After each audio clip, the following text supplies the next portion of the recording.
Morning, Tom and Bev. Morning, Alberto. Good morning, everybody.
Are you here, Ajahn, now?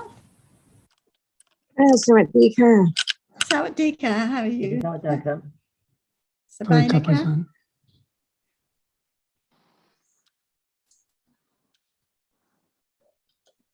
Please start. Alberto or Tom or anyone, do you have anything you'd like to start with?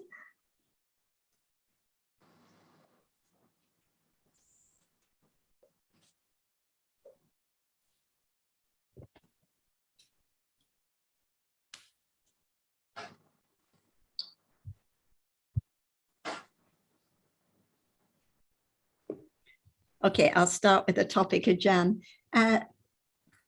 We've had discussions about virati, cetasika. So, for example, if there is an opportunity to lie or kill or speak harshly, and there is the abstaining at that moment with right understanding, this is virati cetasika. If there is no opportunity, no thought of speaking harshly or telling a lie, for example, no virati cetasika. So we know that for the Sotapanna, no inclination to kill or steal or lie anymore. So these kinds of virati cetasika will no longer arise for the Sakadagami and Anagami, and for the Arahat, no inclination to any akusala, so no more virati cetasikas. Now, my question is, because the virati relates particularly to the abstaining from killing, stealing, sexual misconduct, lying, harsh speech, slander, and frivolous talk with the intention to harm. So for an anagami, none of the first kinds of virati can arise, but also there would be no inclination to speak harshly or slander. So how is it possible for even an anagami to have any virati cetasika? Because it's not just the abstaining from moments of, like, how are you, or speaking with ignorance, but the abstaining from these kinds of akusala that harm or intend to harm. So what about the last one, sampapalapa? Yes, the frivolous talk.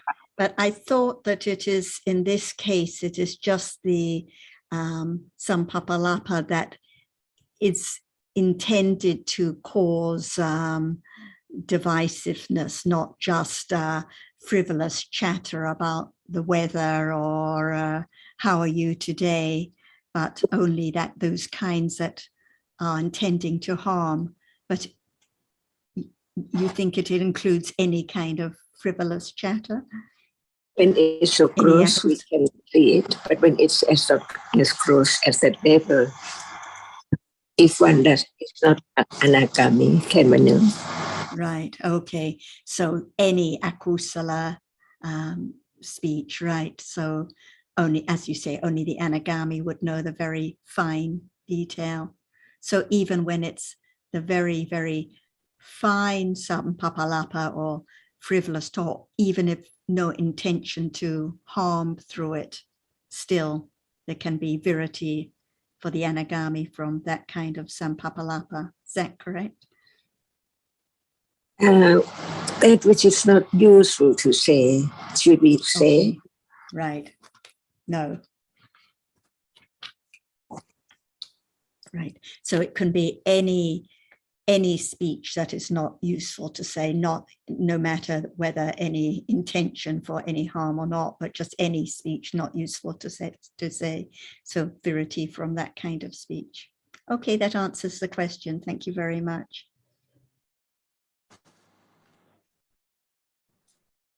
Everything is so very, very subtle. That's why Panya has to develop to that degree to attain the truth of that very moment.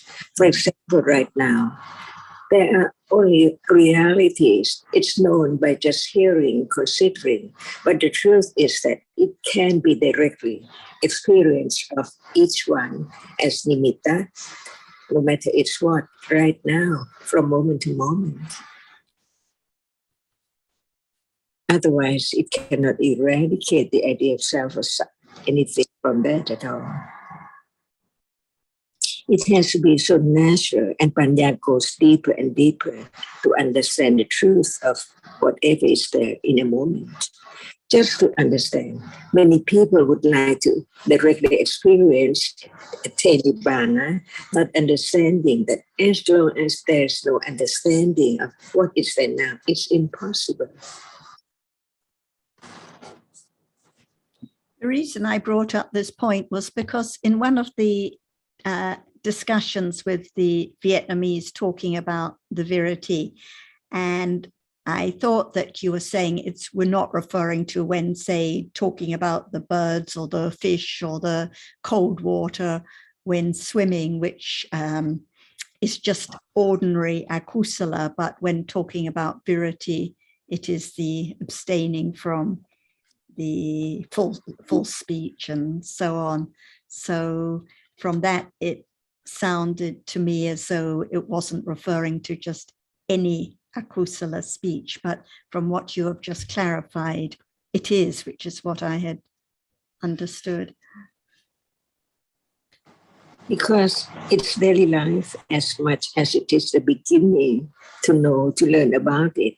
It's all that which is there now in life, as not Aryan said yet first. Right. So basically, I think that was, okay, that's a good point to clarify and confirm. So the reason that we don't talk about just the ordinary chit chat, but these other kinds, is because it can be known, the harm or the harshness or the grossness of that akusala can be known. So the virati at those moments can be understood before it is the subtle akusala that is understood, and the virati at those moments can be known. So thank you, Ajahn. I appreciate that. Because even right now, it's not known as it is yet. So if they keep on thinking about higher level, how can it be known? And even now, even when speaking about Dhamma, moments of kusala and moments of akusala, different moments, so very subtle, and only the anagami would know the very subtle moments of the very most subtle moments of akusala, and there could be the virity from those even at this moment when talking about Dhamma. So I think that's clearer.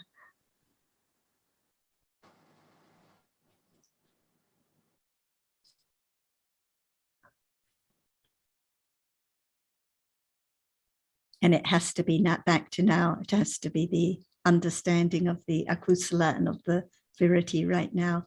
Otherwise, as you say, people are concerned about what would it be like for an arahat and so on, and it doesn't help the understanding at this moment.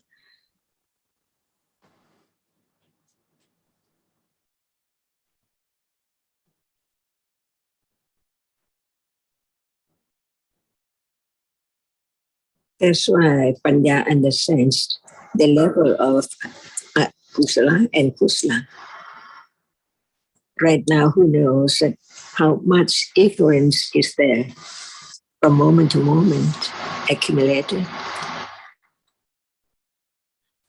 So we just talk about the reality which experiences an object to understand that it's only a reality. It's conditioned just to arise to experience an object, seeing or hearing, that's all.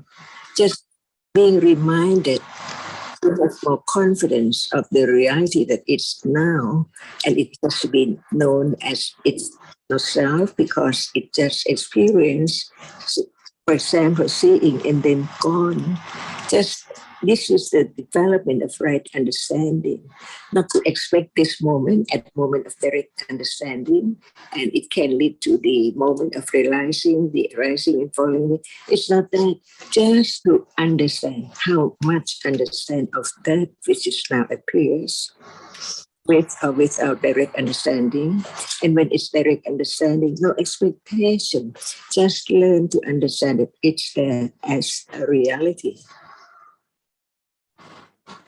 Understand what is meant by a reality, what is real at this very moment. No expecting to realize the moment when it arises and falls away, just to let go what has been accumulated in mind. So thick, so very deep that it's there as I. That's right. Never mind how much understanding, but the understanding of that which is there as a reality has to be accumulated. And it works on and on and on, unexpectedly, until time comes, who knows. That is a moment of no expectation. So real, so true, no expectation, because now it's moment of developing understanding of the truth without expectation.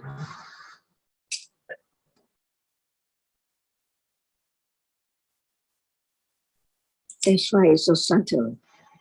Not expecting to realize the truth when that object is directly aware of.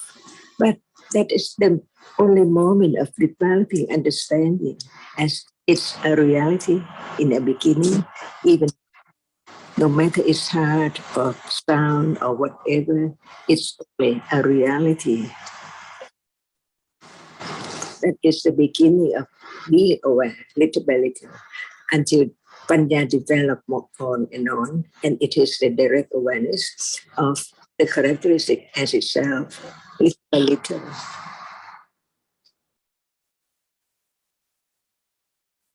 Because people do not understand moment when there is expectation, at moment of being aware, expecting something, why there is awareness at that moment, what for, what condition, no understanding, just want to have direct experience with what kind of understanding they expected. But in truth, it's not like that. That is self. So it is not self. It has to understand what as it is, little by little as it is, that's all. No expectation to just there is the keen or the sharp awareness with right understanding. That is still the expectation. And reality cannot And right understanding doesn't have way to arise, to experience as it's anatta by conditions. So now it's time to understand what is there, depending on accumulation only. Nothing can be done because they are developed little by little from understanding by understanding, little by little. Ajahn, I'd just like to tell you your audio quality is not very good today. There's a bit of interference. I don't know whether Kun Im can help a little bit. Can you hear me clearly or not clearly? I can hear you, but there's quite a bit of noise in the, quite a bit of sound in the background. Can you hear that, Tom? Yes, I hear sort of a staticky sound. Yes. Yes. Is it better now? I move from that place to another place. It seems to be better now, I think. Try speaking again, Ajahn.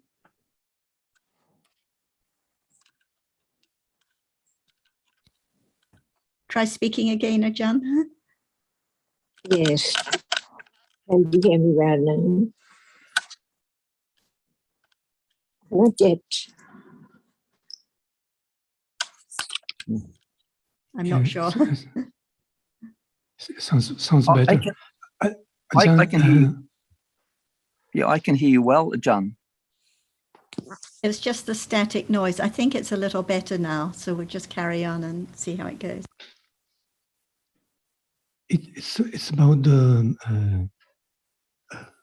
no expectations about the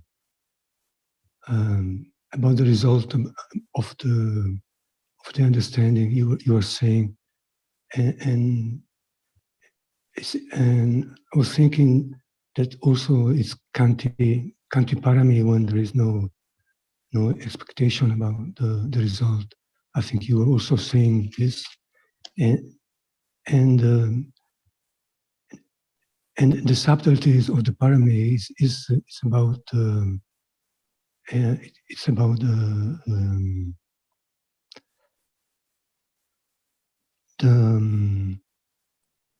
the reality which is understanding, which is arising, and which is not expecting the result of its arising in future. I think this is really subtle and really deep and really beautiful as well. And it's good to know that that it's true in this. And it's the way it is. And it's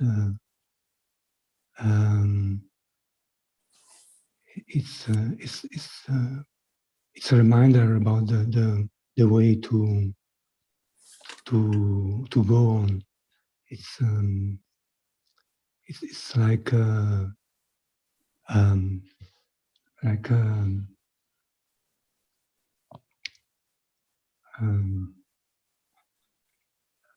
like a reminder, also like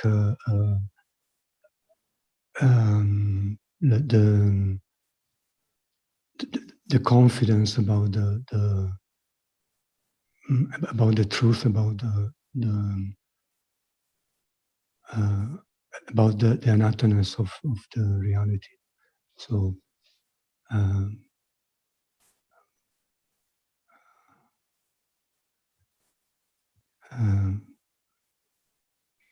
and also paramis is it's also different all different realities working with Panya, and so Kanti, I think Kanti is it's Viriya Chatasika, and it has to be now. It has to be not expecting the result of the arising of understanding when it arises by condition only, not natural, the natural development. It's really subtle, really, really beautiful.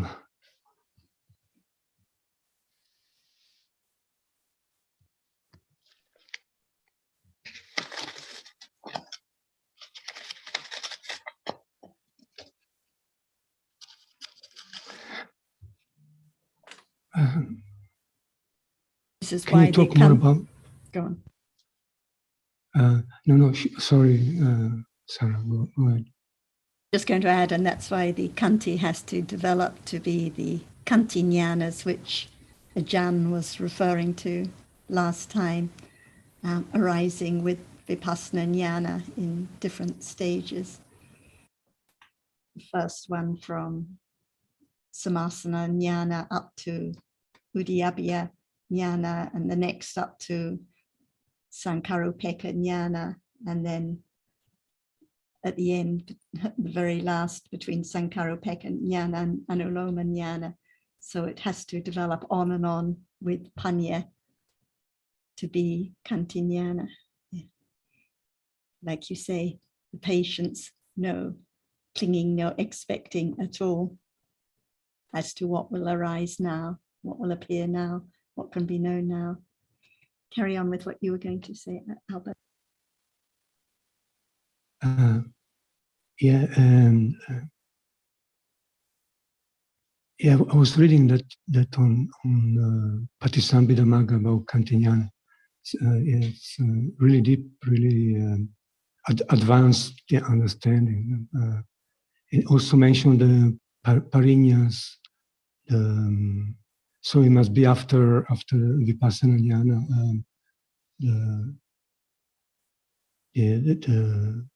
The clear understanding of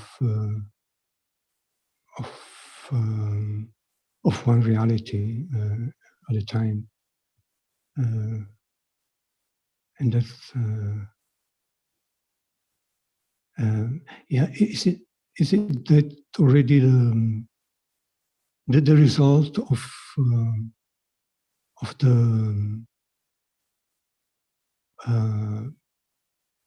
the result of the parami of the Kanti?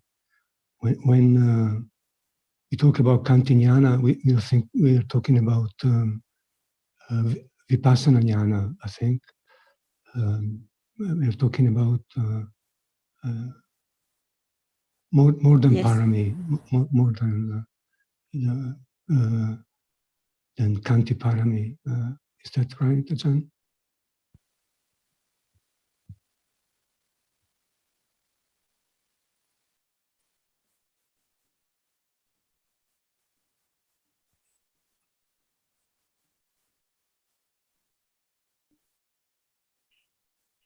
We can't hear you, Ajahn.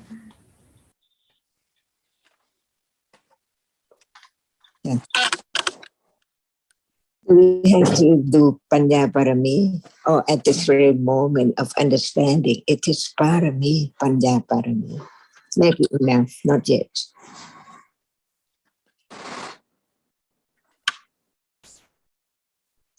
That's why the way to have less expectation of realizing the truth at different level.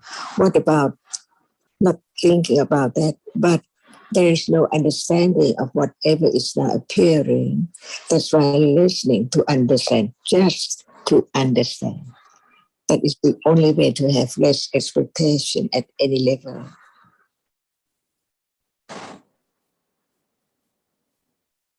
To understand that which is now appearing as it's just a moment of experiencing an object, and the object is there is not as we think, because we take it by nimitta to be things and people all the time. But in truth, learn to understand that which is there as just a moment of seeing, a moment of thinking, a moment of hearing, a moment of liking, just to learn about the truth of what is there, beginning to understand the Dhamma in the sense of it's real, it's there, not self. But it's not only that, it needs more understanding to really understand just the word.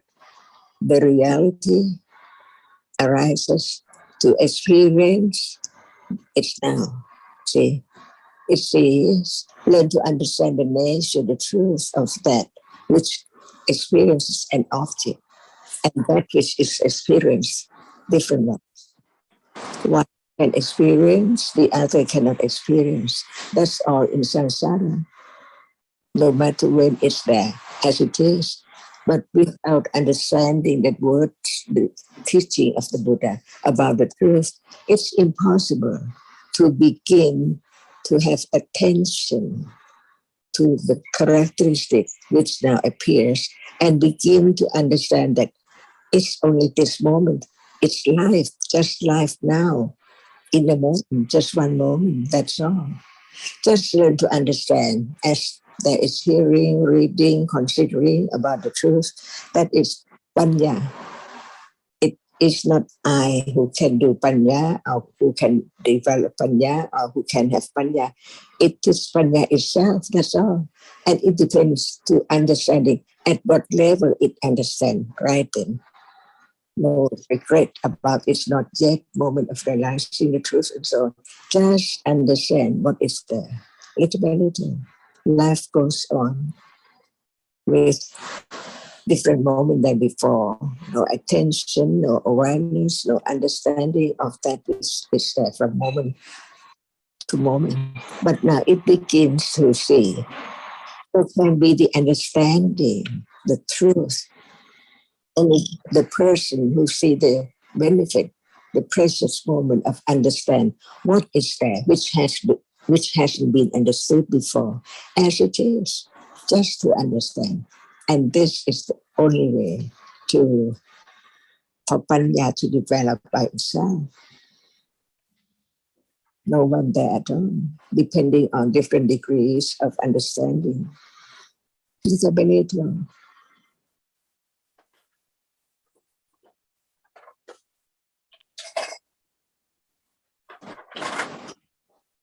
Can you hear me clear now?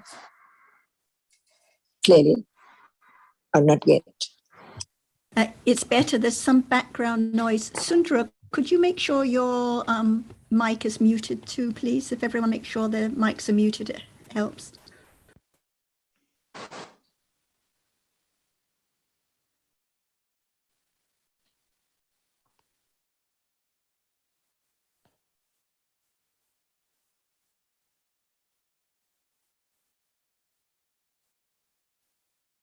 Please continue, Ajahn.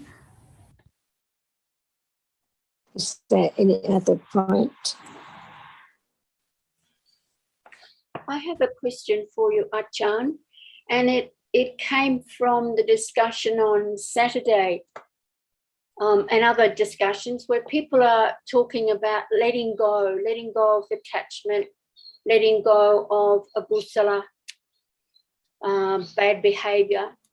But on Saturday, you said letting go of what? And then you said letting go of ignorance. And when I heard that, it was a really like a light bulb. But could you speak a little bit more about that letting go of ignorance, please? Is there ignorance now? Sorry, Ajahn, there's a big truck going past. Monday morning is very noisy in this place. Sorry, Ajahn, go on. Is there ignorance now? I would say yes. So, should it be letting go or goes on letting go, goes on ignorance, being ignorant, on and on and on? Or there can be the understanding of that which is now appearing to let go ignorance not understanding the truth of it. Even it's there, the truth is hidden by darkness of ignorance or with attachment and many akusalas in a day. No one, that's the way reality is at moment of not understanding the truth of what is there. In life, it can be known. This is life, the life of ignorance and akusala. And at some moments of kusala, that's all, but not right understanding of the truth. We just talk about the quality of citta, of the experiencing from moment to moment, and begin to understand what is meant by ignorance. No understanding of the truth of that which is now there appearing in a moment. In that very moment, it's there without any understanding at all. So when there is moment of hearing some words about the truth, is it so true and it can be known, or is it good to keep on being ignorant? So let go, ignorance, no understanding of the truth of the very moment. It changes or it's different from moment to moment by conditions. No one can do anything at this moment. There's seeing and also hearing and also thinking. What are they? How come? And where are they now as it has arisen? They're gone completely. Is that true? Just to understand the truth, it doesn't hurt at all. It is the beginning of understanding what is wrong or what is not right or what is wholesome or what is unwholesome. Ignorance, see, even it's there. Not understand the truth from moment to moment, from death on and on to, from birth on and on to death. No understanding. And then what we take for very, very moment, pleasant, very, very, very pleasant. It's not there anymore. Nothing is remembered. Even yesterday, not all that had happened be remembered. They are gone. And what about this moment? It's just like yesterday, from moment to moment, again and again and again. And when it's moment of pain, misery, and so on, no one like it. But when it's there, so pleasant, it's just in a moment and then gone forever, never to return at all. It just happened and then gone. That's all. From moment to moment, keep on and on and on and on, endlessly. So when there's no understanding of the truth that it's no one and no thing, it's just the way it is. Should it be on and on like this, be taken for self? And when there is the understanding that they are only different realities, what about clinging to that again and again as things and people while they are not? So that is that ignorance or right understanding. See? So let go ignorance is the moment of understanding the truth, even from hearing and considering what is there is not known as it is at all. And there is moments of clinging to that which has gone all the time. So you keep it in mind as someone and something.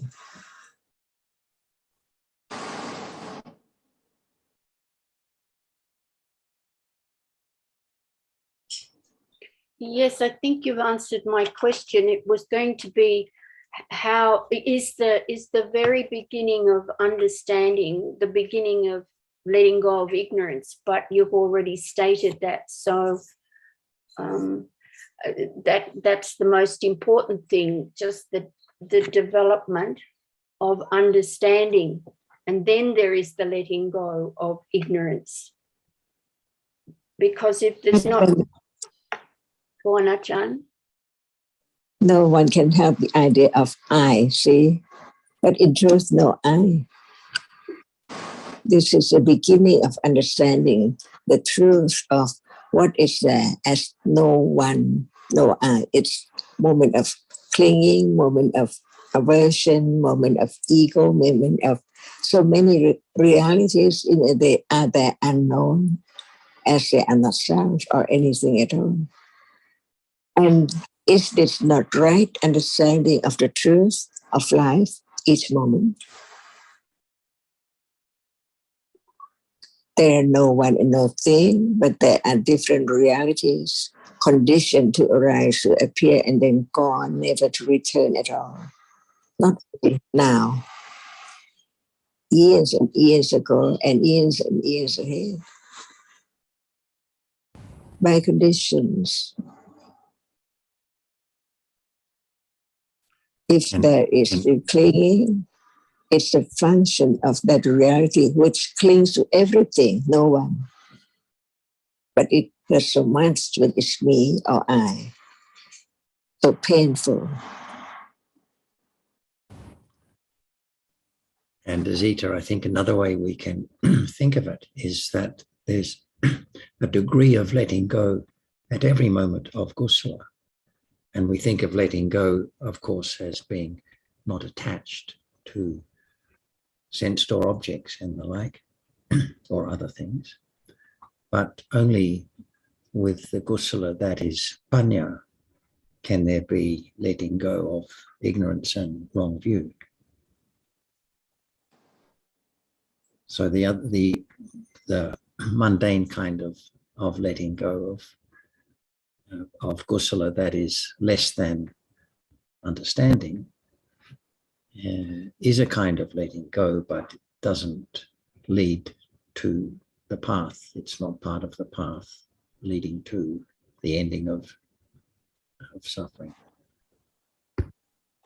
I think that's probably where, when Ajahn came out with letting go of ignorance, because the discussion was then about developing more kusala. And I thought, well, that's the idea of I can do more kusala deeds. So what you've just explained, cuts it finer, that it's also the letting go of wrong view as well, not just of ignorance, but both, with understanding. Letting go of the idea that I can do good deeds, or that I will do good deeds. Mm. Mm. Yeah, that's great. Thank you. Thank you, Ajahn. And on to now, I see, I think, I hear, closer and closer to the absolute truth. It's not there anymore, no matter what.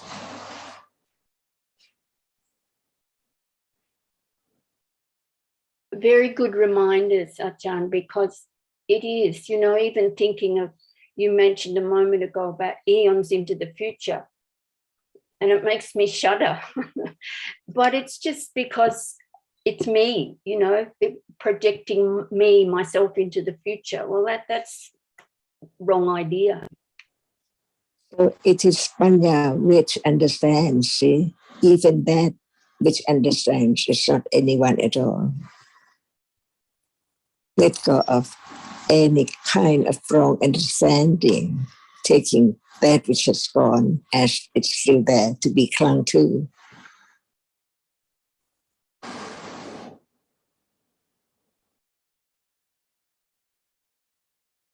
That's why this is so very subtle, but it's so true. And only understanding can understand the truth.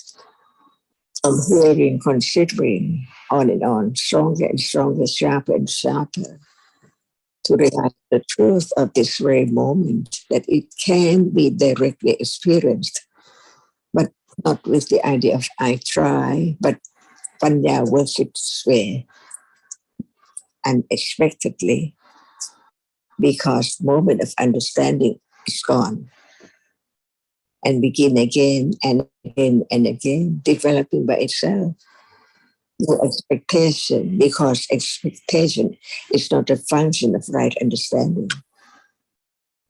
It just let go expectation to experience such and such at such levels too.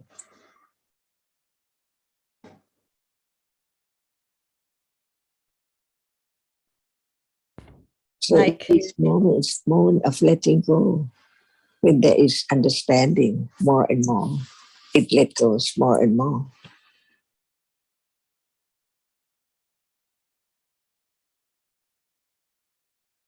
Like do good, study Dhamma can be completely misunderstood as being about someone doing good, someone studying the Dhamma, no letting go of wrong understanding or ignorance at all at those times. So unless there is the understanding of Dhamma now as Dhamma, not someone, not self, whatever we read, whatever we hear will be misunderstood. It will all be about me instead of understanding about the Dhammas. So without understanding, there cannot be any development of the letting go, which leads to the right path. Something else came up. I can't remember what it was, but it was about just listen and continue listening. And I thought that could be done with some degree of understanding, or it could be done with me. I'll just have to listen. I better turn the CD on to listen, and it can be done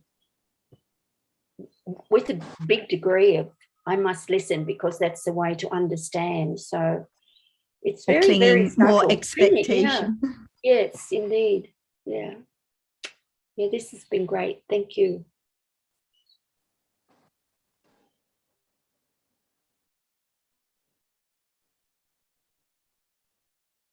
Listening doesn't mean how many hours of listening. It means right at this moment, is there the considering with understanding now or while cooking or any time, the right listening, the right understanding of the meaning of what the Buddha said. And I know in the past it's been taken as, there's been many comments about going to meditation center, and it's the idea of me developing, but it can, I've known people to come back and say, but you go to Thailand to listen, isn't that a practice? And I thought, well, it could be, or it could be done with moments of understanding about what is being said.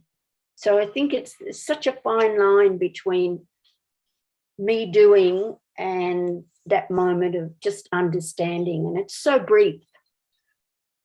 Still thinking of a situation like when one thinks of going to the meditation center or coming here and asks that question, which, as you say, is very common. But what about the understanding at this very moment? Because if there's no understanding of the truth of Dhamma, there's always the thinking about this or that situation, going to Thailand or going to the meditation center. So the point is to come back to the understanding of what is true and real at this moment, no matter where or when. And no matter how much I hear, it's still thinking I must develop panya, not all the time, of course, but, thinking there's not enough understanding. But that's crazy. That's just the I coming in and wanting more, wanting. No, it's no different to when I go for a walk in the morning and see some of these beautiful houses, and there's especially one this morning, it was like, oh, I wish I had that house. And I'm like, oh my goodness, listen to me. Really instant clinging to a nice house. So clinging to understanding, it's no different. It's just clinging.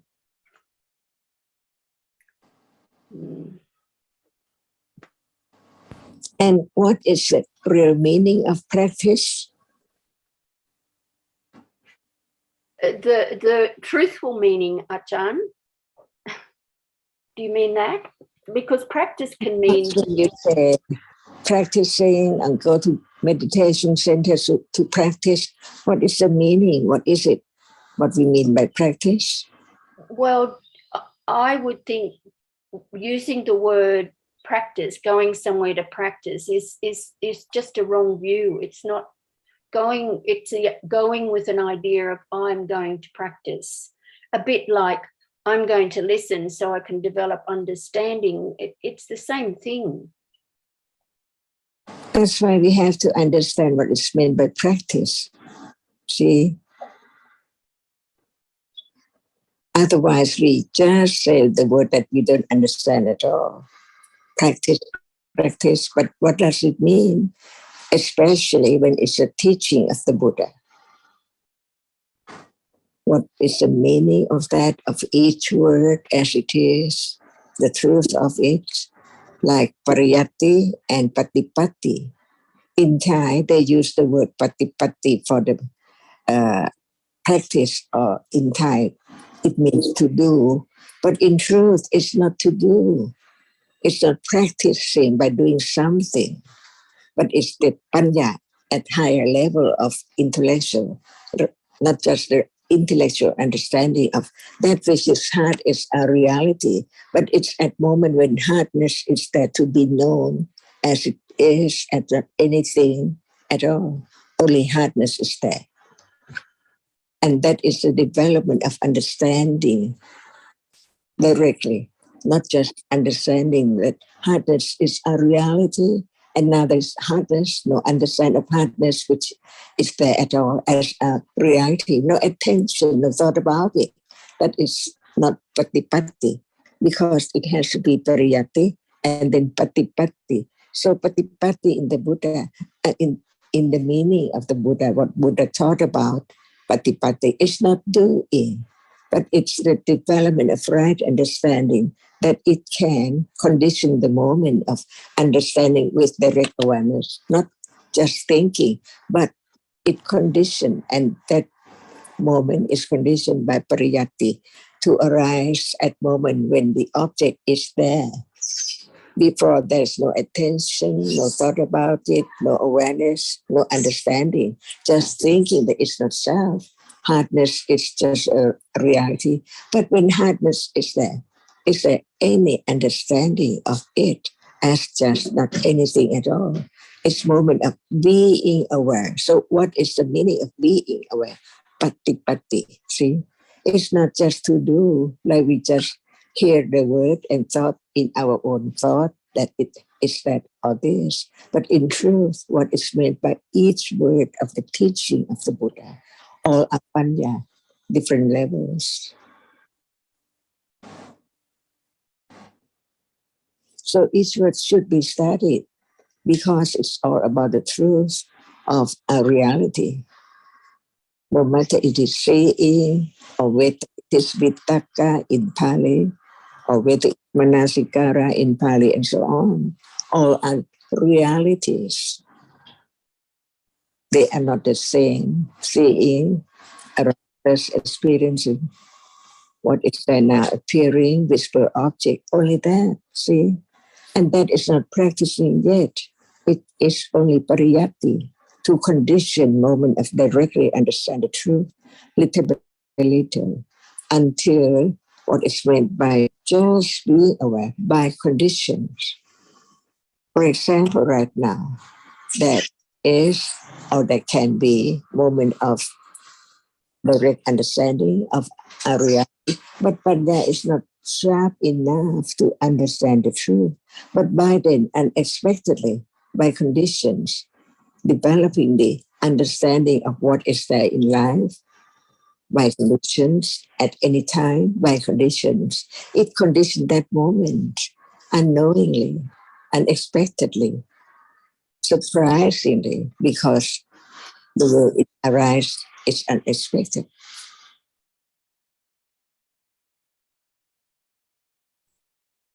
So if anyone used the word practice, what is the understanding of that? Practice what? That's a good question, Achan. Practice what? I had a friend say to me, this friend does a lot of meditation, and we're having a discussion, and she said to me, you should practice more, Azita. And I didn't know how to answer it, because it it was a very surprising comment, but I can see, you know, people think practicing, I mean, it's a word in English, and where if you're practicing something, well, you're developing your skills. So maybe the understanding, the Buddha's teaching goes much deeper than that practicing something, as you've just pointed out. And how can one practice understanding? How can Exactly, understanding yeah. be practiced? You know, it can't be. Yeah. It's not something that is susceptible to practice. It's not a Well, skill in that sense. Well, I guess you can say that for any of the Jeta seekers, none of them can be practiced. Even Lopa can't be practiced, because it arises and it's gone. Yeah, by conditions. That's By the conditions. whole point. Everything's happening by conditions. So Exactly. the idea of practicing is contradictory to the understanding of Dhammas as being conditioned realities. So we could say practicing belongs in the conventional world. Just joking. Practicing my skills as tennis or something. There's nothing necessarily wrong with the notion of practice in the sense of practicing conventional skills. But when it comes to the path and understanding, it doesn't have any place. The conventional notion of practice has no application there. But we don't eschew the word term completely, right? Because Right. we practice all sorts of things, you know, that are needed, but not understanding. And her comment to you suggests the idea that you should do something to be a better person, a calmer person, a wiser person, have more metta. So it is the idea that if you follow a sequence of activities, like sitting quietly, for example, then you will have more metta and kindness and not get impatient or whatever else. So behind it is the idea of someone who can do something, not the understanding of dhammas that are conditioned and anatta. And I also think Achan's often says one word at a time, and I find that really, really helpful, because it's, you know, when I think of Jeta seekers and how different they are from each other, and how, and I think by Achan saying one word at a time, because often one word will be selected and she'll get somebody to say, well, what do you mean by, for example, say metta, what is metta? Well, you know, so I think one word at a time is also a good comment. That's why she asked you what you meant by practice when you mentioned it. Yes. Exactly. Yeah. This has been great. Thank you. I'll give someone else a turn now. Just back to Alberto's word of the day, kanti, and the paramis. So I was just going to add a bit more that, so when panya begins to develop, like even now, kanti has to begin to develop with it. But when the text, like the Patisambhadamagga, referred to the kanti jnana, it is referring to the higher level of kanti, the great kanti that has to condition the panya levels of vipassana jnana. So it's much greater, much more than like now. So the kanti developing now is parami when it develops with understanding, but not kanti jnana. And I think one reason that such great kanti is needed when the Vipassana jnanas are developing is because there can be the overestimation, as we know from the text, of the degrees of understanding. So Kanti has to develop on and on and on until all the defilements, until all the anusya are completely eradicated. So Kanti has to develop in stages right up until the full enlightenment. Yeah, I was thinking about Sariputta and his paramis, and to the level that he just listened to the few words, and then he reached he attained enlightenment. And just thinking about the amount of Kanti parami he had accumulated over eons and eons and eons, and without expecting any enlightenment, must be really something unbelievable. And even more so, the Buddha, who developed the paramis for an amount of time which is an even unthinkable amount of time, even more. And so when we think about our paramis, it's really like a tiny something really. How can I say?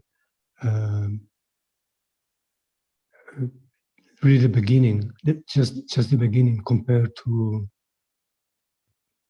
even for not for us, but for other Aryans, not like the Buddha or even the Sariputta. So it's so very different level of paramis. And I'm not sure, but I think the Sariputta didn't even attain the Vipassana jnana before his enlightenment. So there must really be something,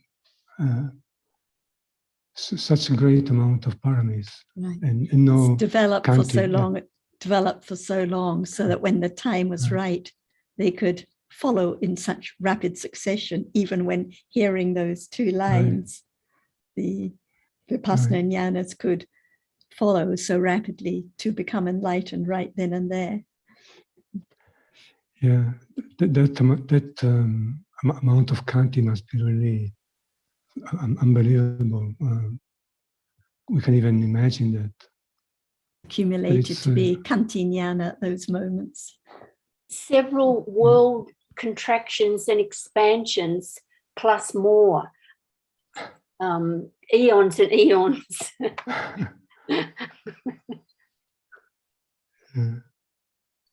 More than a long time. Long time.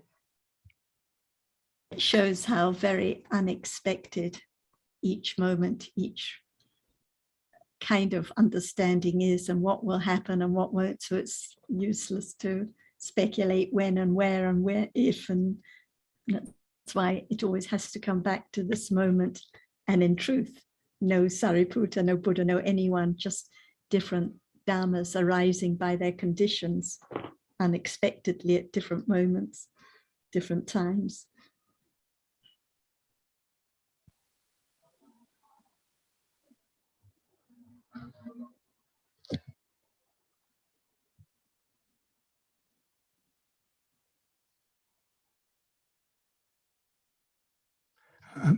I was thinking also about Zita comment.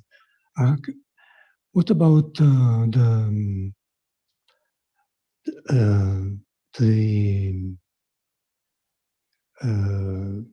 practicing listening and considering the truth of the teachings? Because even the basic difference when going to Thailand is that we listen to the teaching, and so when going to to any meditation center, we don't have that chance. So you can call it practice. No, I think no matter the word, but it's the difference is it's not just the word practice. It's totally different. Totally different situation. No chance to hear the teachings. No chance to hear the truth. So I think we can call. I don't mind if we call Dhamma discussion. We can call it meditation, and we can call practice, and we can call. What really matters is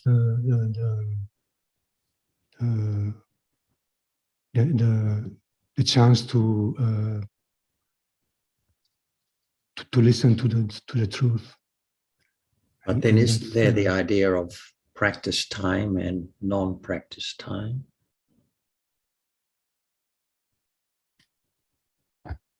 Yeah, of course. When thinking about going to Thailand, it probably would be like expectations and all sort of akusala. But the end result will be to listen to the truth, which won't be the case if we go to meditation center, for instance, with the same expectation. I think Azita's point was just that it could still be done with wrong view. Yes, but it will still be different because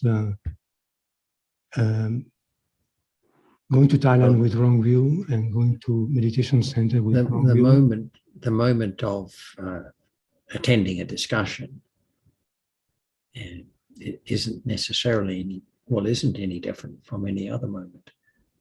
What is heard at the discussion may or may not be helpful or useful to one at that particular time, or one may or may not be paying attention. So it seems to me that the notion of attending discussion being a practice and being away from a discussion is not a practice is not particularly helpful. Yeah, but there is the word may or may not in the case of listening to the truth. But in the case of going to meditation center, there is only may not. There's not the may bit. I think. Isn't it expectation instead of understanding right now? Like right now, one's in the market, there's seeing, there's hearing, there's thinking. It can be understanding. If one thinks there will be more understanding at another time, another place, no matter where and when, then it's not understanding at that moment, like now. I didn't hear what Alberto said right now. I was saying that for me, the difference between going to Thailand to listen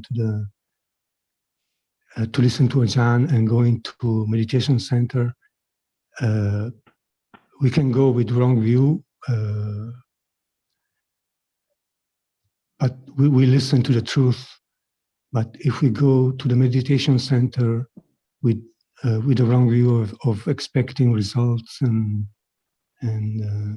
that we won't hear the truth, because we will just be told to sit and do this and do that, and without any connection to the teachings of the truth of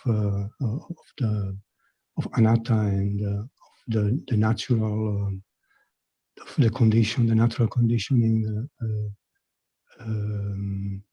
way of developing. And so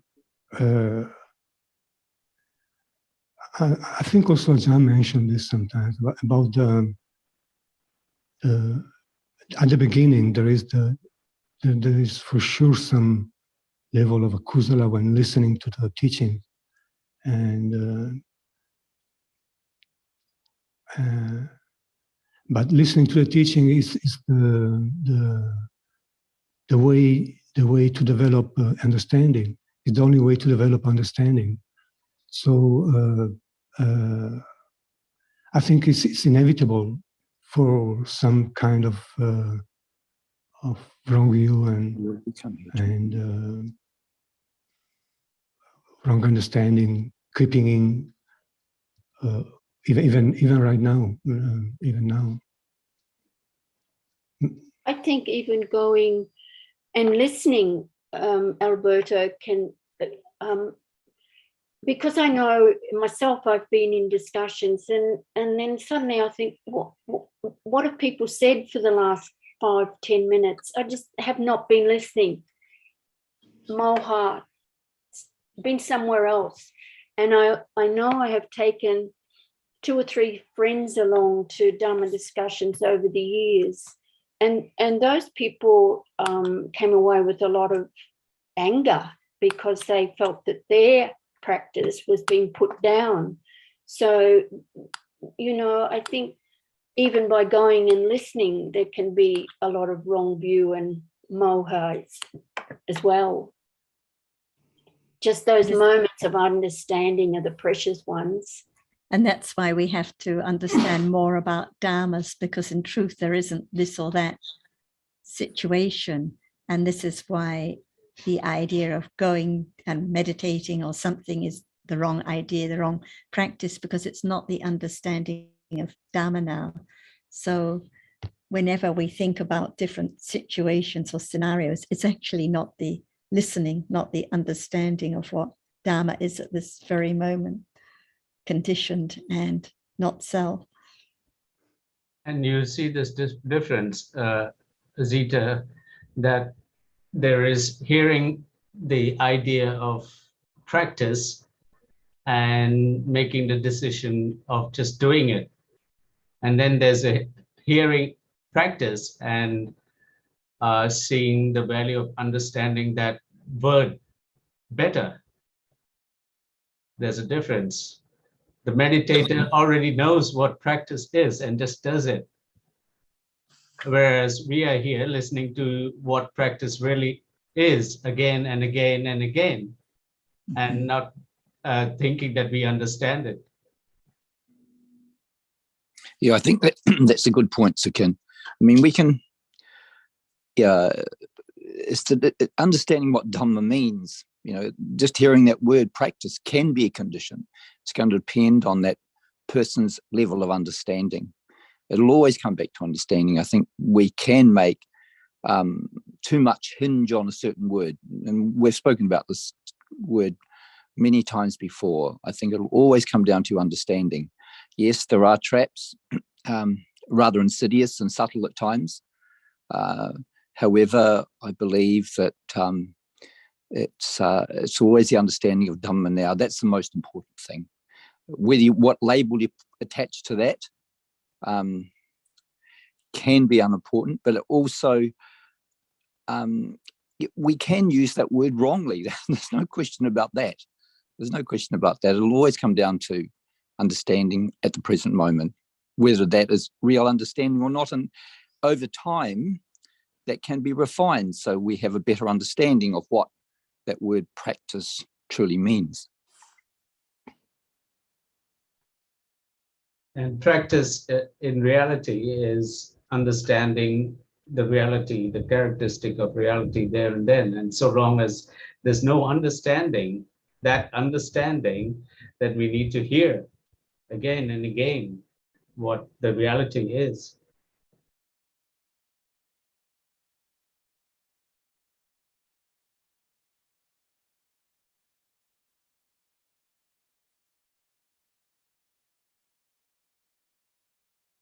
There is also like an idea that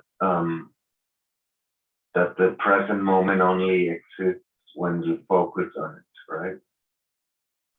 Probably that's what's behind the desire to go to a meditation center.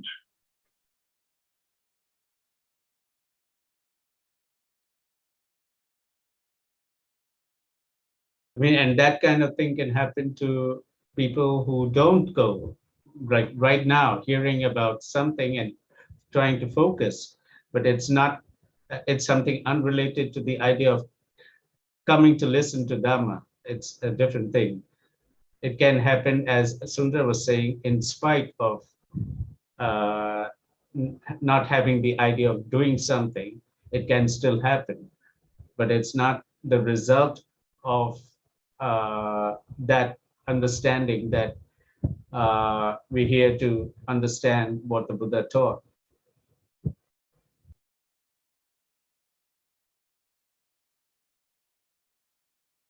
What did you say, Sukin? I'm sorry, I didn't. I'm saying that idea of what you were saying was that of understanding, hearing about understanding, and then trying to understand the reality as people who meditate doing, is that when they hear about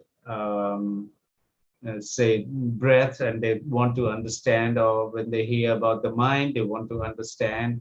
That kind of a thing can happen to us too while we're hearing about different chittas and chetasikas. There's attempt to understand, like seeing now. Ajahn talks about seeing now, then there's the idea of trying to catch that reality. So that can also happen, but it's not, it's a different thing to what we are talking about. We're talking about the idea of listening, coming to Thailand to listen to Dhamma as against going to a meditation center.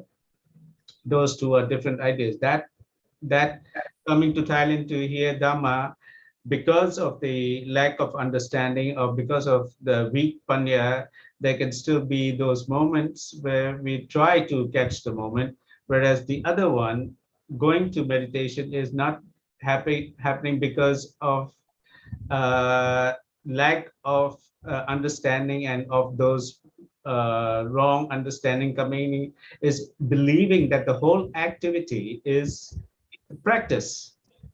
The whole idea of going there is practice and doing practice. So I think there's a difference.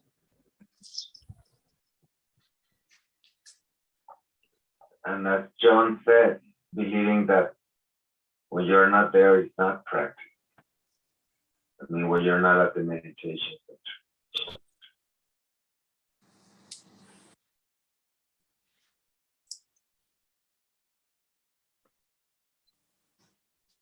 I don't really dare to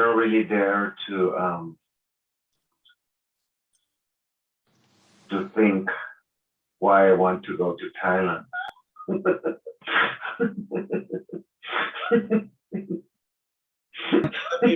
Many reasons, not just to listen to Ajahn Sutin, for example, to be able to see her close up, rather than, online. Here you don't even see. So that must be one of the reasons too. There'll be many, many reasons. And also just to change, like a traveling, just so many things.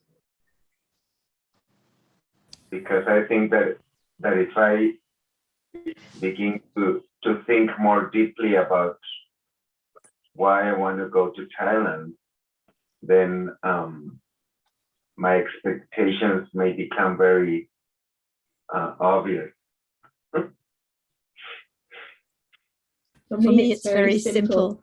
Ajahn is 95, and I'd like to show my respect in person. That's all, nothing else at all.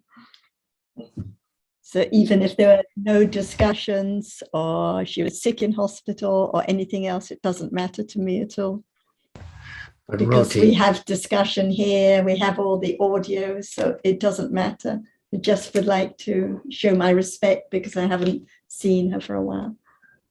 But Roti, even if you decide that your reasons for wanting to travel to Thailand are very mixed, shall we say, and include a lot of akusala of one kind, attachment and so forth, it doesn't mean that one shouldn't go, because not going doesn't do anything to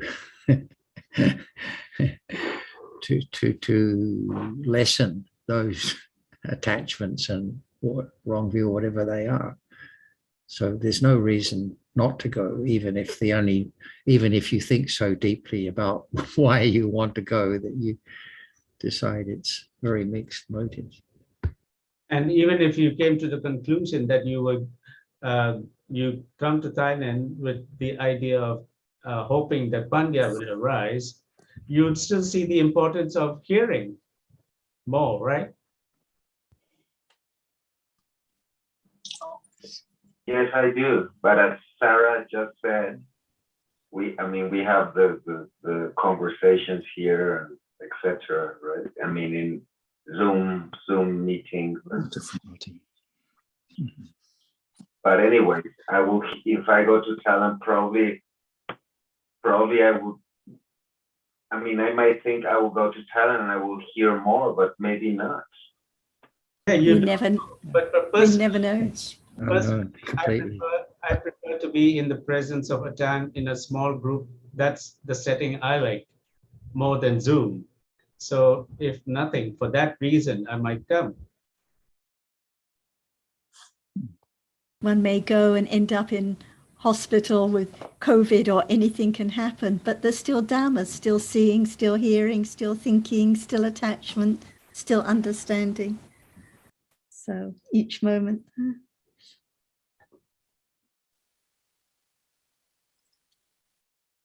And I think it will be by conditions that one will go or one won't go. So we put a lot of emphasis sometimes on why am I choosing to go or choosing not to go, when really you're not doing either.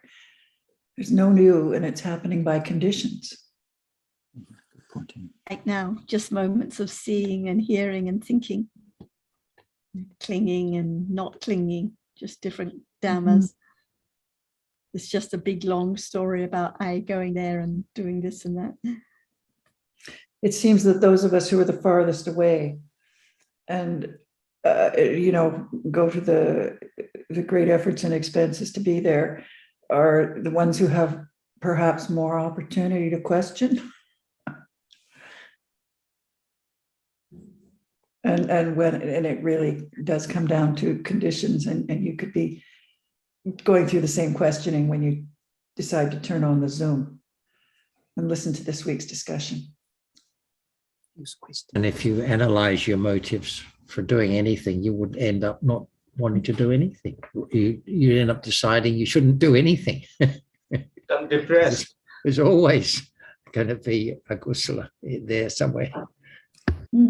Just more stories about me and my situation again.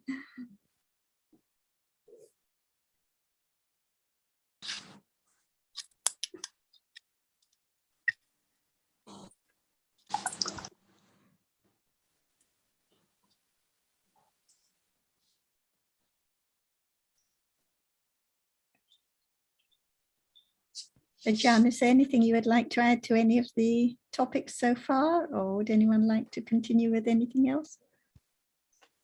I think that the point is that to listen to the truth of life that can be known or studied.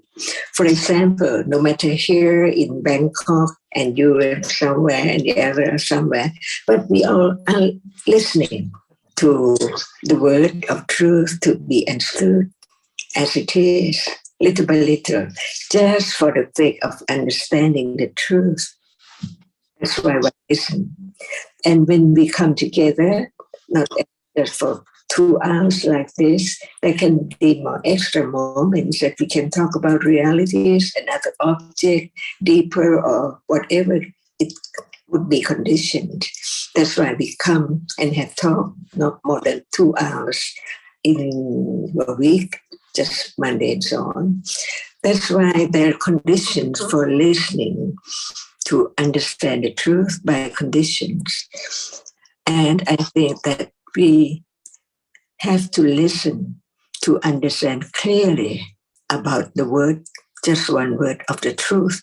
For example, practicing, see, we think in our own idea But what about the truth? What does it mean? Chitta and Cetasika and Rupa, and what moment and how come to be that word practice with wrong understanding or right understanding, depending on the meaning of it in words conventionally. For example, if one cannot swim and one cannot bite at all, can one do it at once? Instantly? Impossible. So as Panya, it's there now, unknown, when there's no hearing at all. The truth is there. That's why listening and considering, it's the beginning of understanding the truth. At what level? When it's only just understanding this moment is real, because there is something at that very moment, but with understanding or without understanding at all. That's why we learn to understand it. When there's someone who understands the truth or who realizes the truth, enlighten the truth as Buddha, what did he say about this moment? Listen and then consider whether it's true or not. And just one word is heard is not enough at all. That's why we have to understand the word that he used, for example, Dhamma. It can be translated in many languages, but what about the truth? A reality, because there is now a moment of what is there by conditions. That's why listening to whatever is there, which is the daily life, in life, any moment, to be understood, is the result or the aim or the goal, the point of listening.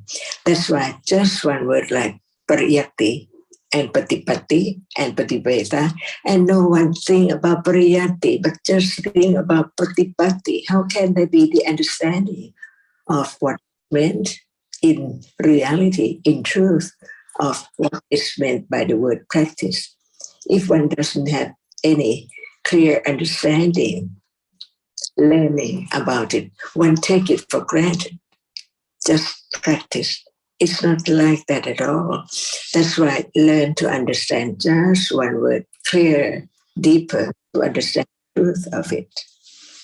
That's why what's meant by meditation center, what is meant by just the word center, and meditation center, see? Otherwise, we have the idea of that word in our own way.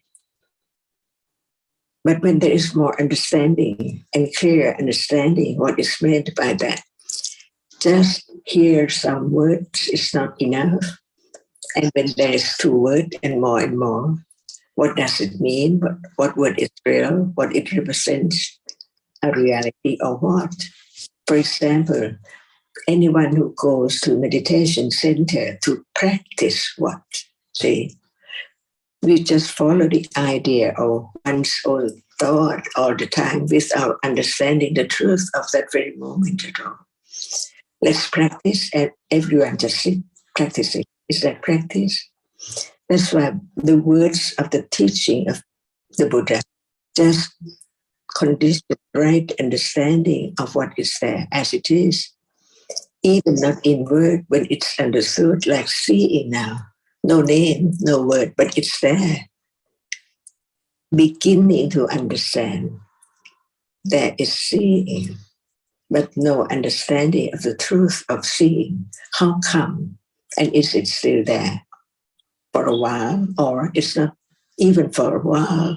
It's gone. It's what is true. Because at this moment of seeing, there is hearing. They could not be at the same moment at all. At moment of seeing, there must be no hearing. And at moment of hearing, there's no seeing. Is that true? This is the beginning of understanding. And if one doesn't consider more, it's only that just take seeing is real, it's there, it sees, and so on. But that is not enough. That's why what is meant by enlightenment is not just think about it, understand it in words, but to realize the truth of this very moment arising and falling away. And this is real. is there a little more firm confidence of the truth that what is there can be directly understood of that moment of seeing and then no seeing, and moment of hearing and no seeing and no hearing, on and on in life. The truth of life is there. And that is not practicing yet. What that is not patipatti in Pali, no matter you translate it as practice or what. But the truth is that that level is the beginning of understanding what is there as it is, no one, because it is conditioned, otherwise it cannot arise. And as soon as it has arisen, it's gone. That is not directly experienced yet. But can that be directly experienced when it's so true that now it's not there anymore? That's why learn to understand.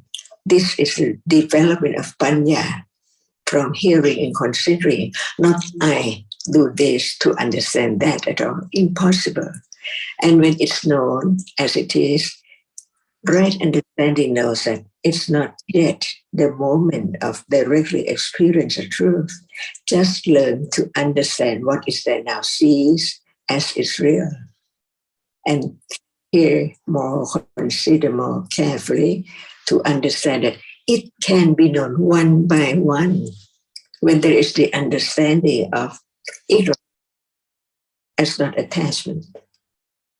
For example, right now, there's seeing, no understanding of it.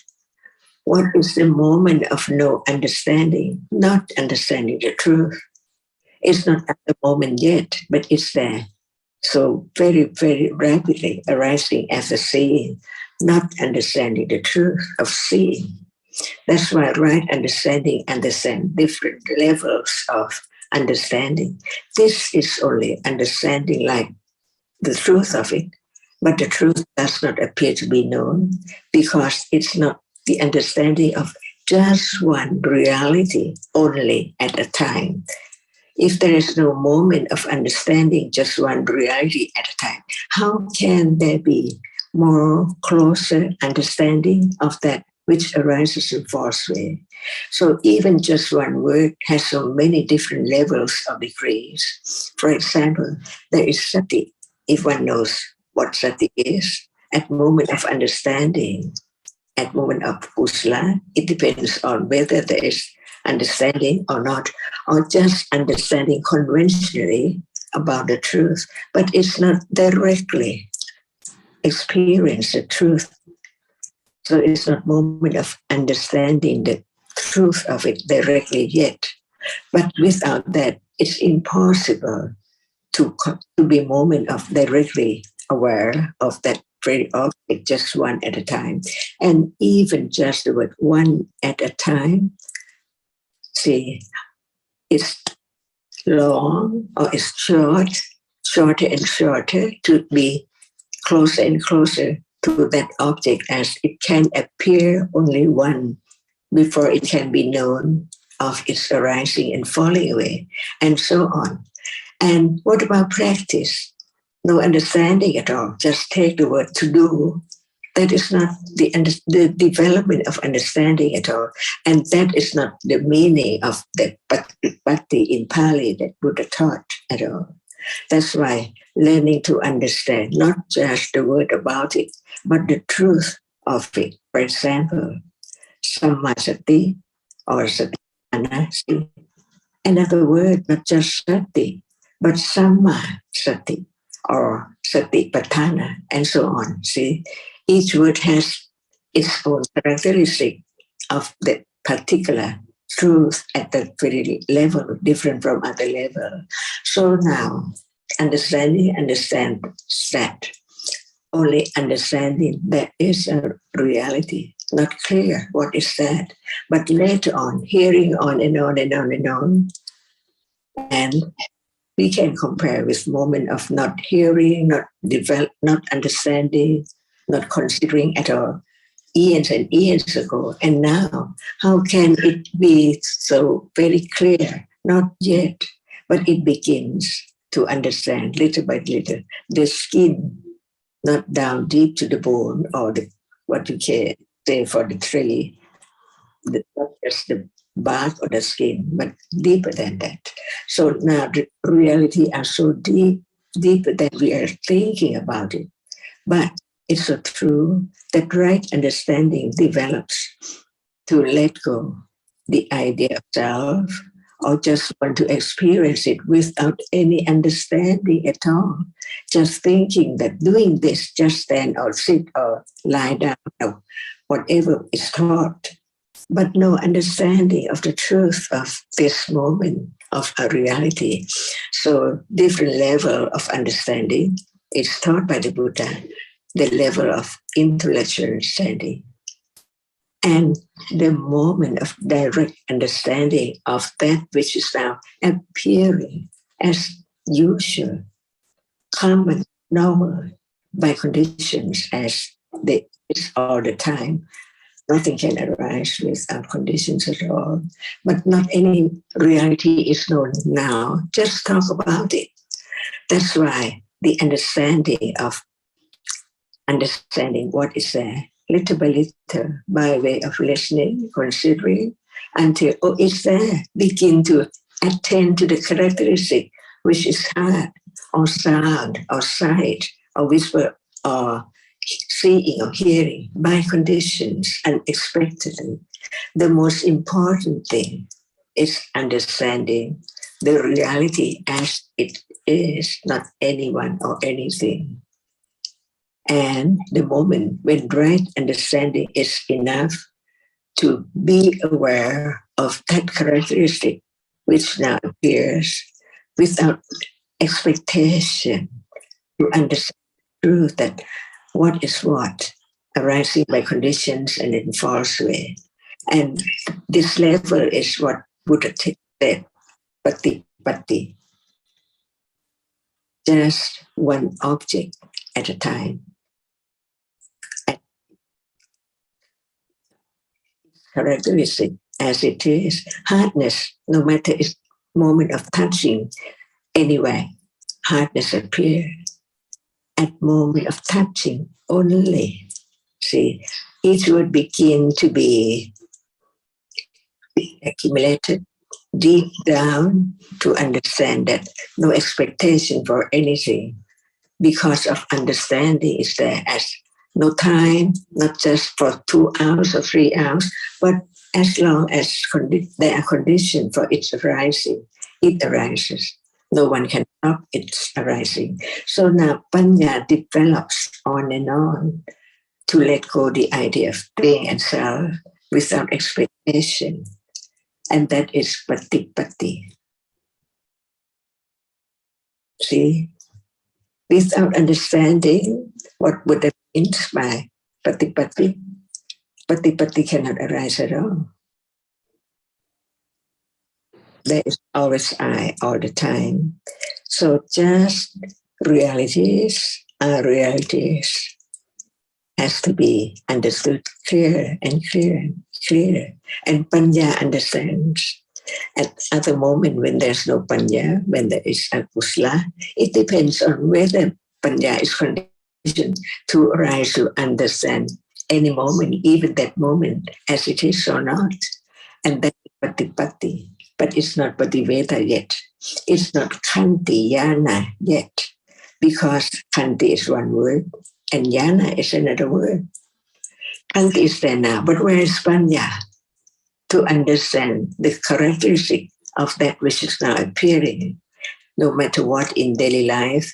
If there is no vipassana jnana yet, how can there be a moment of understanding that as it has been understood by realization of the states, to apply to whatever is there by Panya?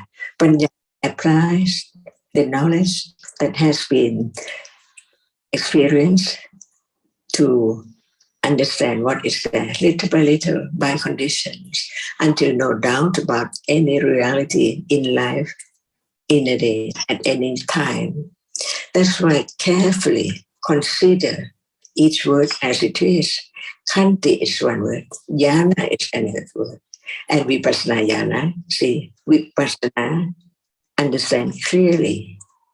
Jnana, that level of understanding. It's not now listening and considering about the seeing, but it still sees. But in truth, it is there just very shortly. And what can be directly experienced is only nimitta of it. See, understand the subtlety of reality that is so different from what we now taste it or think about it. Each word to be considered patipatti. Patti is just only one particular, only one. Patti is to reach with awareness and understanding the truth of it. Attaining that moment of understanding, not just intellectual level, but understanding the characteristic, just particular one, patti. Reach just one object at a time of its truth as it is.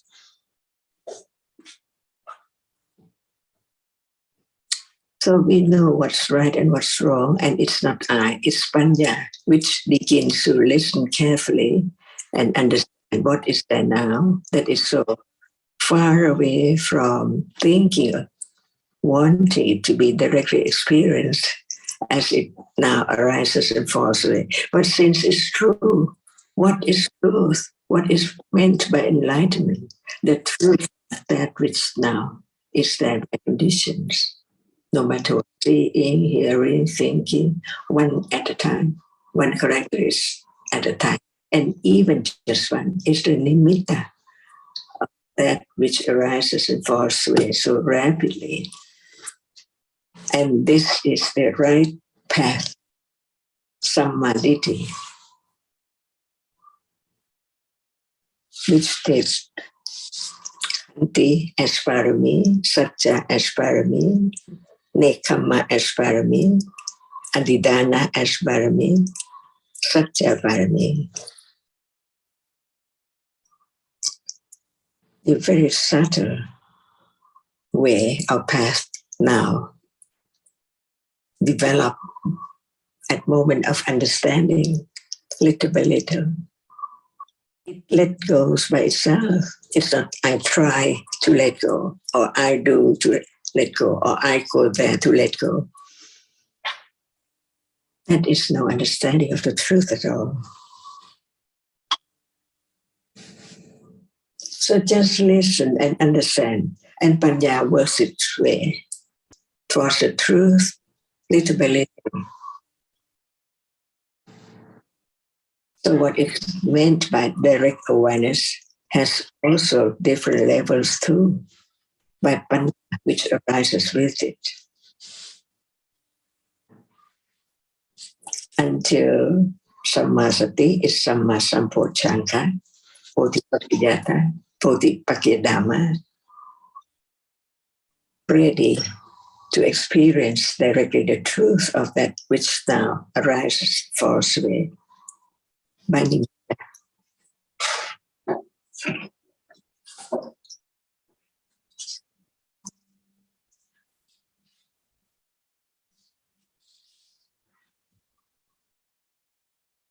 understanding of the truth, let go itself, not the function of any other reality at all.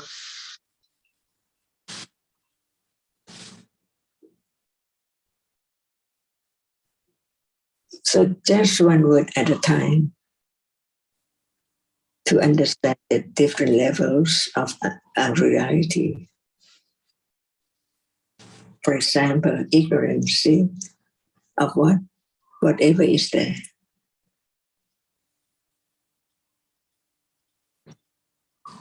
And right understanding is different.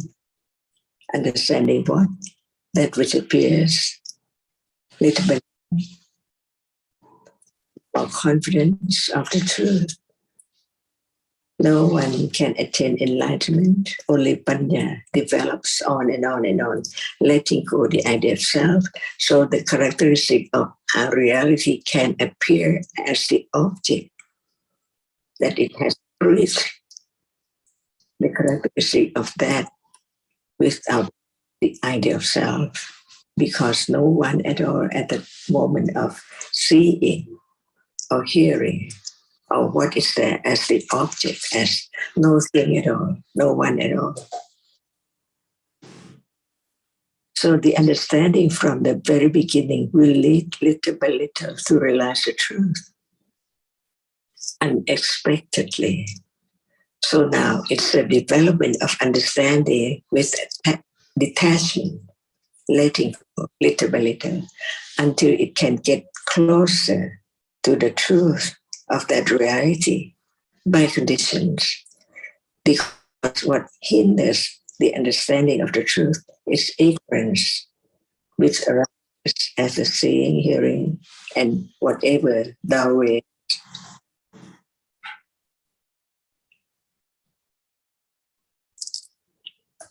Just listen to understand, and understanding works its way. And I think, Zita, there's a difference between going somewhere to let go and seeing the value in understanding, conditioning the listening and the hearing and the opening of Dhamma books and the considering again and again. But for people who don't appreciate the truth or the value of understanding, it seems the same, but it isn't, because the understanding conditions more listening, more considering, more seeing the value of having discussions and so on. And you can see from the standpoint of Kanti also, right? Is there any Kanti when one thinks that one needs to go and do something? I mean, of course, they think that they're sitting there and they are developing Kanti, but actually there's no Kanti, that's why they go. And not just continue to listen and try to have more understanding at the level of listening. I have another comment. Ajahn, you often say one word at a time, but a moment you said just one object at a time. And I thought of, because you were talking about pati-pati, and I thought the one object at a time, we kind of have to know what that object is. Like we have to know what an object is to realize an object at a time, and maybe that's where then it's pariyatti learning, because we have to learn about what are the objects that need to be known. Moment of seeing, what's the object of seeing at a time? One characteristic or more than one? No, Ajahn, it's just one object that is seen, visible object that is seen by Bhajita.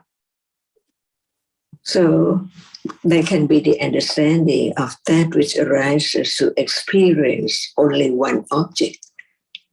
But when it's known as the nimitta of that object, no matter it's nama or rupa, because of the rapidity of the arising and falling away in a process.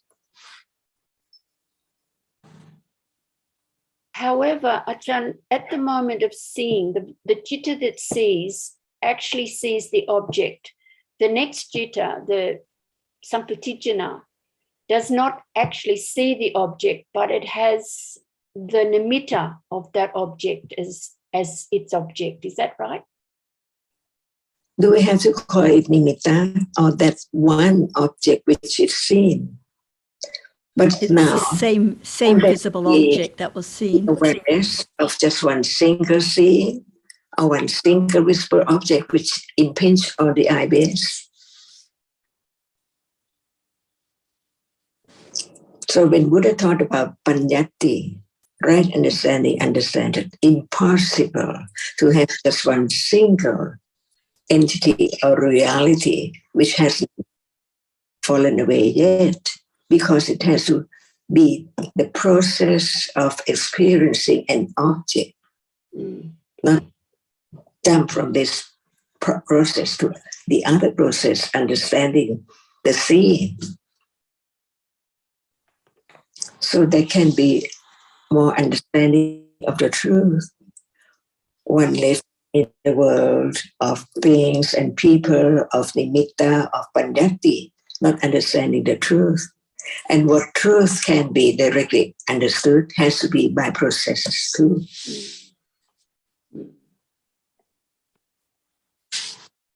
Sorry, Zita, that suggestion or the comment of the process, meaning that process that has the visible object. So that idol process, that the seeing which sees that visible object, is exactly the same visible object that's experienced by the Sampaticca, Santirana, and the other cittas. So it's not the nimitta of the visible object, it's just the visible object that was seen, exactly the same rupa that was seen, that is experienced by them, but it's not seen by them. Okay, and that involves the sanya that marked, and then there's thinking. There's no thinking in the seeing, but there's thinking in with the very next citta. So it has the object that it has that visible object. Exactly Is that the how same it works? exactly the same visible object experienced by all those cittas, accompanied by different cetasikas. The vitakka has to arise with the other cittas, but they still experience the same visible object. Right. So the word thinking can be misleading. It leads to that. It needs vitakka to lead to that same visible object. Yes, it was vitakka that I was thinking of. Yeah, that's great, because since that discussion the other week about nimitta, I think maybe it was last week, I have been thinking about it. So that's cleared that one up for me. Thank you. I think also this is where that one word at a time comes in. You know, we have to know what is in this moment.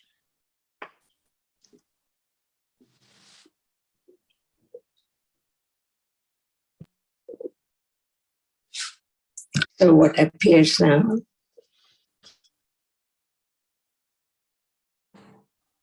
What appears now? Well, visible objects appearing. There's many objects appearing. Visible object, there's hardness of the table, there's the sound of my own voice. So there's many objects arising and falling very quickly. What appears now at moment of seeing right now? Nimitta of that which is seen, or not nimitta? It's hard for me to answer that. I mean, I see there is seeing a visible object, but okay. I don't know if it's the real visible object or whether it's nimitta, because yes, but is the mind process and the seeing process? Yes, Achan, there is. So does it appear, or it appears only seeing, not understanding? So many moments or processes of seeing is there that can be known in a day. Even there are so many cittas in between, but what appears is only the process, seeing, hearing, smelling, tasting, touching, and thinking. But the process, mind or process after seeing process, does it appear? Even it's there now. No, it doesn't appear. So what appears is the nimitta of seeing, many processes of seeing, or just one process? It must be many processes, Achan. So it's the nimitta, right, of seeing and of that which is seen. Whatever appears, it appears as nimitta because of understanding the process of the seeing. Instantly, after the sense, the process is gone, there must be bhavanka in between and also the process too. and then seeing again. So what appears is the nimitta of seeing, and the nimitta of that which is seen. So we live usually as, the world of nimitta, no understanding of the absolute realities, citta, cetasika, and rupa at all. They arise and fall away in split seconds. What appears is only that which is seen as nimitta or experienced as nimitta. That's why only one reality doesn't have nimitta, that which does not arise and fall away. No conditions for its arising. It cannot arise at all. So Azita, earlier the discussion was about what what seeing, the moment of seeing experiences, and the following chittas, sampaticana, santirana, they experience the rupa, the visible object, directly. But now the question is the seeing now, although it experiences the one moment of one reality, one visible object, but the question is what appears. The appearance that appears is nimitta. The seeing appearing now, the visible appearing now is the nimitta of the reality. Right. Yes. Yeah. That has become a bit clearer this time, because this nimitta thing has always been maybe a bit of a blur, or a bit not understood. But I can see now what it means, that it's nimitta that's seen now, but because there's not enough panya and understanding.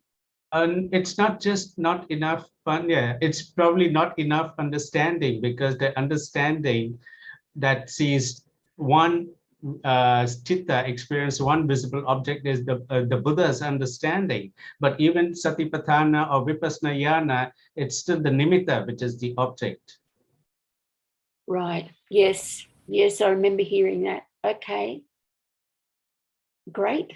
Excellent. Thank you for the explanations. It's always nimitta, because it's not what is appearing through the idol. So it's always nimitta, like seeing can only ever appear as nimitta. That's really good. It's cleared some fog for the time being. Thank you. This is what came up also last time about living in the world of nimitta, because there's always living in the idea of the signs, the details, something there, someone there. So usually no understanding at all about the truth of what appears, the nimitta of reality. So it is the fantasy world of nimittas that one lives in, taken for something and someone all the time with ignorance. That's what I find a bit confusing or contradictory. Talking about, I mean, even if we experience anatta, it will be nimitta. So why should we be talking about this world which is not nimitta, in which there is no taking things for self? All of that double something kind of conversation, I don't find much sense in it. So that's why we always have to know what the context is when talking about nimitta, because even when there's right understanding, like even if we're talking about the Buddha's great wisdom, it is still the nimitta of reality that is experienced. As someone said, even vipassana jnana, it is the nimitta of reality that is known. But this is different. This is different from when we're talking about being lost in the world of nimittas or lost in the world of concepts, fantasizing about. You mean it's different because it's a different meaning of the word nimitta? That's what you mean. Not really the context. It's not really the context, but it's the meaning of the word nimitta. There has to be the experiencing of the nimitta of realities. Without realities, no nimittas. So there has to be the experiencing of nimitta. And usually the experiencing of the nimitta is with ignorance and attachment and taking it for something, someone, shapes, colors, clouds, details all the time. So it is nimitta, but it depends on the context, what is being referred to, whether it's being referred to. Either you take it with attachment or not, it is nimitta anyway. So why speak about the world of nimitta and the world of nimitta? Yes, I have a similar sort of questions as Roti has just mentioned. It seems to me that it's not necessary to, at beginning levels of understanding, nimitta can be a slight confusion to, or distraction, if you like, from considering what is appearing at the present moment. We don't actually need to know that it's just nimitta because it appears as the object anyway. I appreciate that the understanding of the world of nimitta becomes relevant towards the, as understanding is further developed and prior to enlightenment, it's very relevant because it's one of the gateways to enlightenment, the understanding of the fact that it is nimitta. But as for beginning levels of understanding, it seems to me that understanding can be developed without an appreciation of the fact that it's nimitta of reality that is the object of understanding.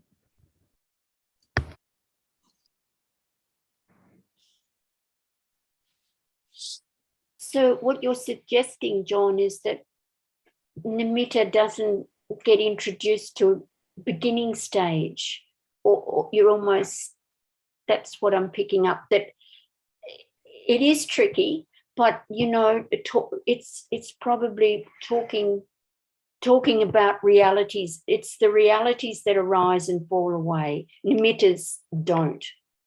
So it's the realities.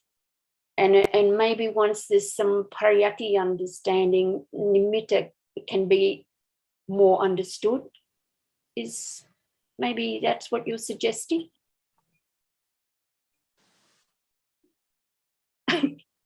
Can't hear you.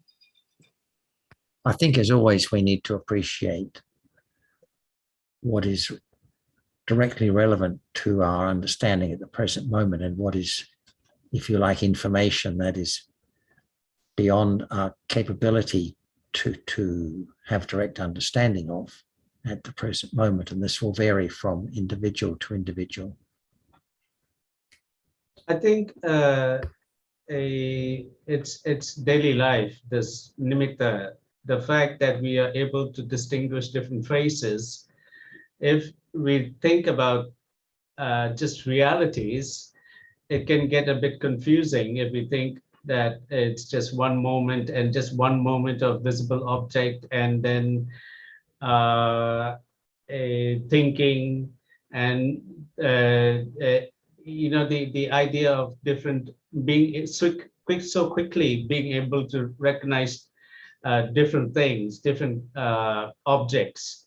I think the idea of nimitta helps to explain that better than just thinking that it's one visible object and thinking and leaving out the concept of nimitta. I think it's in daily life, it helps to explain a lot. There's a gap that the idea of nimitta helps fill, I think so.